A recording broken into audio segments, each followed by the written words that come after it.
toast to our success. Made another handsome sum today? Ah, you're here. There's no need to order. I've already done so. Third round knockout is not for lightweights, like those taverns in Mondstadt. Here, the owner does not take such unorthodox orders as fruit juice. I ordered some wine-fermented sweet rice balls for you, if that counts. If it is to your liking, dear customers, I shall continue the tale of Lady Ningguang's Jade Chamber. Hey, there's even a storyteller here. Great atmosphere. Besides fine wine, the excellent ambiance is the reason why this place is so well loved.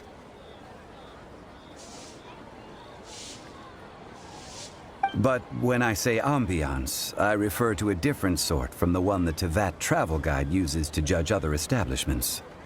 As you all know, high above the land of Liyue lies a pavilion in the clouds, a palace in the mist. What does it mean to have all-seeing eyes? This, my friends, Lady Ningguang's masterwork that bridges earth and sky. Imagine, the weather is clear, and you gaze down from the deck on the world below. Behold, the glorious sights of Liyue Harbor, stretching out far and wide.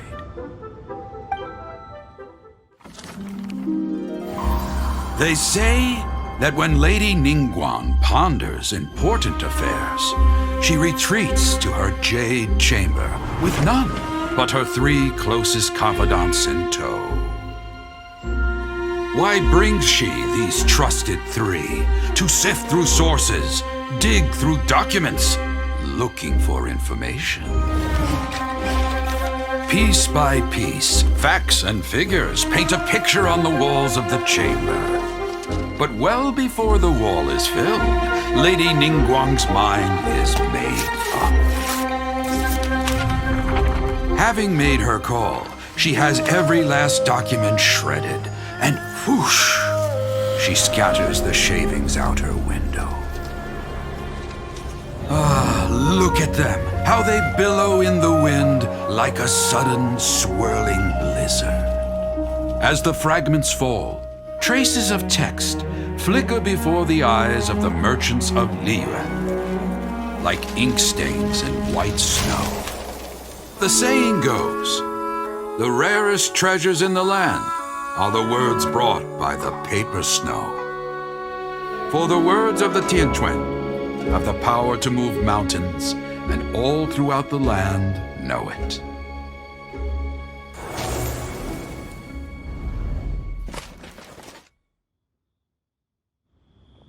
These are but scraps of paper, and yet they guide Lady Ningguang's hand.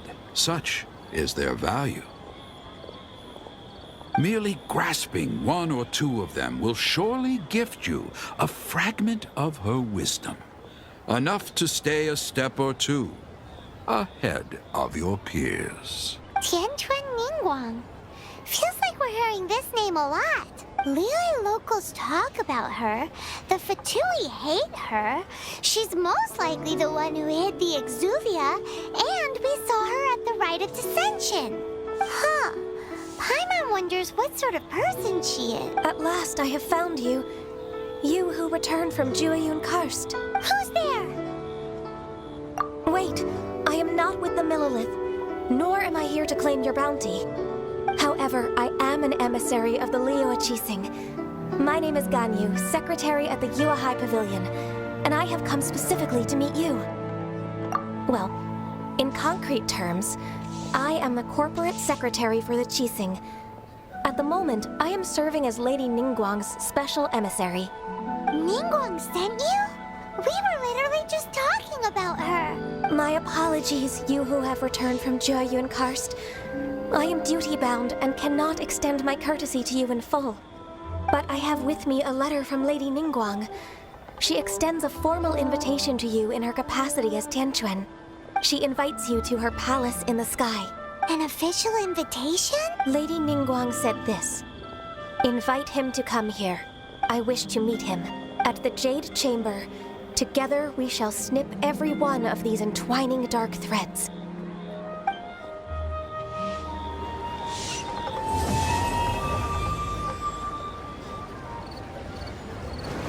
And with that, the emissary who called herself Ganyu just disappeared. But we've received an invitation from the Liyue Qixing. Paimon still can't believe it. We'll be meeting people that have way more money than Paimon could ever count. We should be on our best manners. An invitation to visit the Jade Chamber is a rare honor indeed. You'd best be on your way now.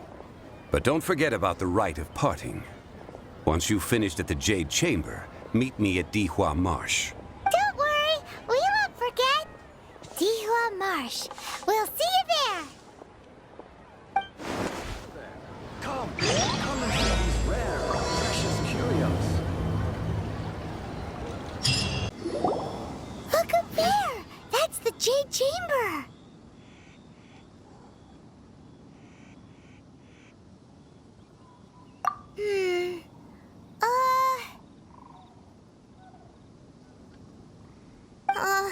This is bad. Paimon's supposed to be your guide, but Paimon doesn't know where the way up to the Jade Chamber is.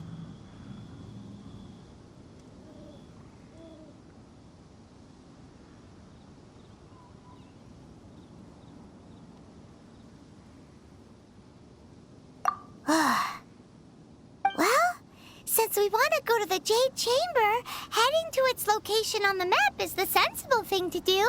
Let's look around. There has to be a way up there nearby.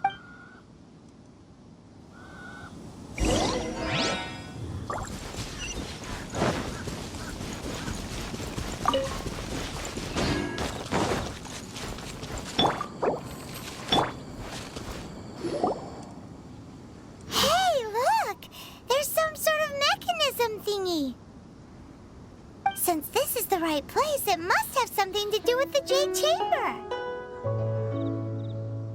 No way! Just trust Paimon's instinct.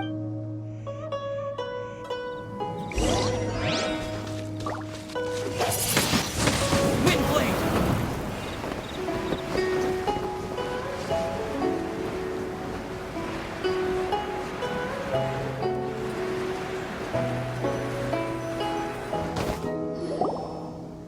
Huh? It only takes us up to here. Aw, if that wind current was stronger, we'd be able to reach the top in one go. Huh? Why? Or... Oh, Paimon gets it! If it was a secret, Ganyu wouldn't have let us try to find it ourselves, right? Alright, let's follow your plan. Then we can... Oh, hang on a moment. Look down there. Looks like we've gotten close to the Guizhong Ballista. Paimon has a new idea. Why don't we shoot you up to the Jade Chamber using the ballista?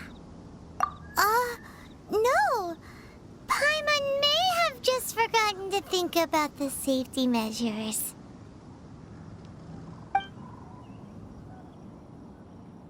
Oh, that's right.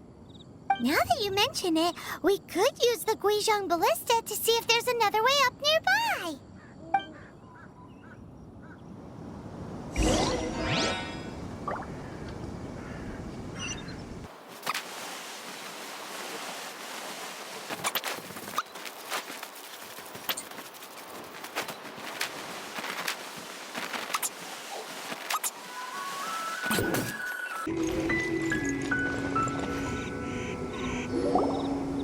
Halt! Who trespasses on these hallowed grounds? Exactly. What are you talking about? We're invited guests. What makes you think you can treat us like No. Wait. Maybe this was Ningguang's plan all along. She pretended to invite us to the Jade Chamber, but set up a Millilith ambush here to arrest us. Now Paimon's mad. You, over there. This is a trick, isn't it? How shameless. What? We're just on guard duty. What do you mean, shameless? What nonsense! Seize these suspicious intruders at once! Well, here they come. light him up and knock him down!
Stop! What's all this about? Lady Kuching, these two strange people suddenly appeared. They seem to have designs on the Guizhong Ballista. Who are you calling strange? You want to go to the Jade Chamber? Who are you? We're invited guests here to look for the Liu Qixing. Who are you? Well, as it happens, I am one of the Liu Qixing. Oh, I'm Kuching, the Yuheng of the Qixing. I know of you, traveler. You're Ningguang's guests, yes? Didn't expect to meet you here in the mountains. wow. Paimon didn't think we'd meet some super rich big shot out here in the middle of nowhere either. The Guizhong Ballista in Tianheng Pass has long been in disrepair, and yet it was fixed in a single night. I came here to investigate that occurrence. These Millilith are just here to guard the scene, not to arrest anyone. So this was all a misunderstanding? Paimon never would have thought. Anyway, for a mortal to be able to repair an Adepti mechanism is quite the mystery, even to the Qixing. That was...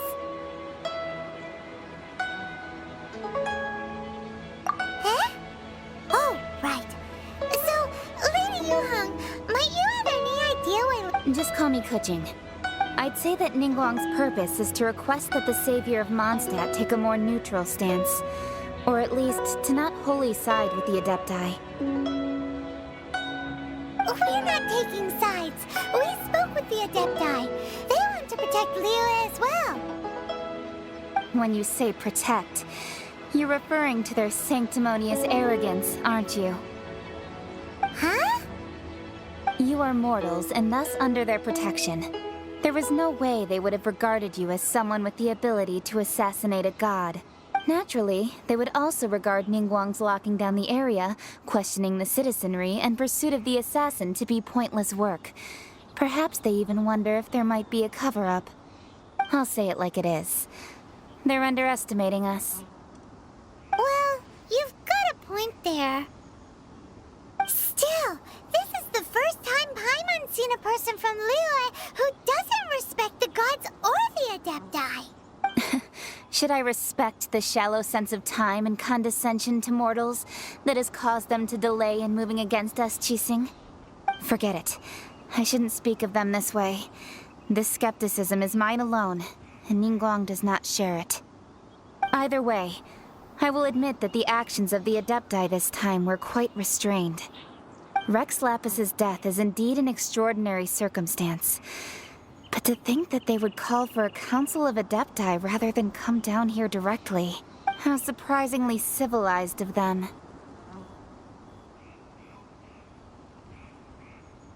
Well, for Ningguang, she would talk anything and everything out if she could. But I doubt the time of the Adepti has long passed. If even the Liyue Qixing don't want to face that truth, then what future is there for Liyue? Another super bold statement. I'll stop here. Honestly, I hadn't intended to say so much. But you're a good listener, Traveler.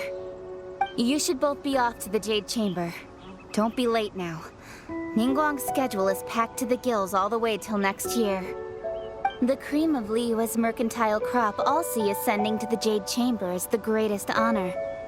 Each brings rich gifts as they visit, all to curry a little favor with Ningguang. Favor? But, wait, that's right. Greeting gifts are a staple of Liyue's culture. We need to get one. Not to curry favor or anything, just to respect Liyue's culture. All right. You can decide on your greeting gift yourselves. Let me tell you how to get to the Jade Chamber first. You didn't actually have to come to Mount Tianheng. Go back to Liyue Harbor. Find a guide at the Yuehai Pavilion, and... well then. May we meet again, Traveler. Well, that Yuheng may not respect the gods, but Paimon thinks she's a pretty cool person. So, what should we give to Ningguang when we see her?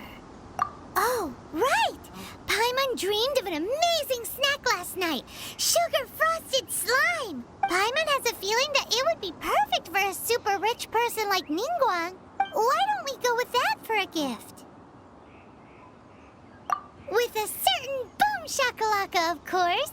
Let's go gather ingredients! Time waits for no one, and neither will our riches.